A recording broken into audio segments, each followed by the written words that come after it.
Sobat Bikers, kembali lagi bersama saya di channel ini. Kali ini kita akan membahas soal oli gardan motor Matic.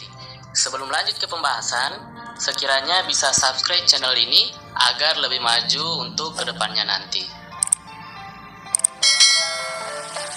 Secara umum, sepeda motor dengan transmisi otomatis atau disebut motor Matic membutuhkan dua jenis oli. Salah satunya yaitu oli gardan atau oli transmisi. Komponen ini harus diganti secara berkala sebab itu penting untuk mengetahui ciri oli gardan motor Matic harus diganti. Pada motor Matic, oli mesin hanya berfungsi melumasi area internal mesin, sementara buat pelumasan transmisi otomatisnya membutuhkan oli gardan.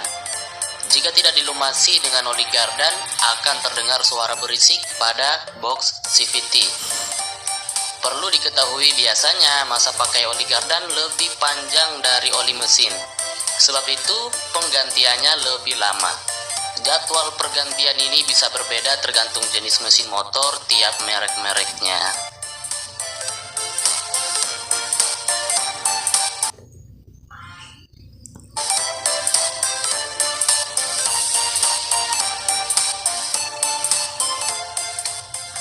Lalu, apa yang akan terjadi jika oli gardan jarang diganti? Ada yang bilang jarang mengganti oli gardan akan merusak komponen gear rasio. Hal ini sebenarnya sangat tidak tepat, karena sesungguhnya tidak ada kerusakan gear ketika jarang mengganti oli gardan.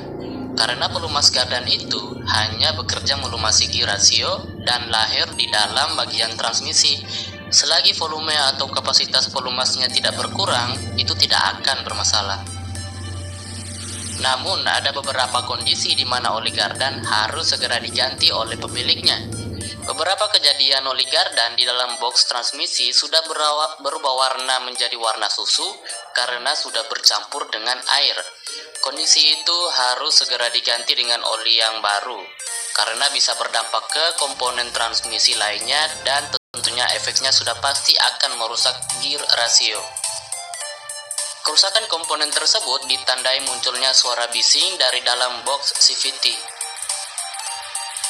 Saat komponen gear transmisi rusak, bakal timbul suara kasar karena kekentalan oli berkurang dan gesekan akan terjadi antar komponen. Nah, kalau sudah begini, tentunya akan mengeluarkan biaya yang tidak sedikit buat perbaikan komponen gigi transmisi otomatis. Untuk waktu yang tepat pergantian oli gardan, menurut beberapa bengkel resmi, oli gardan bisa diganti ketika kilometer sudah mencapai 8.000 km.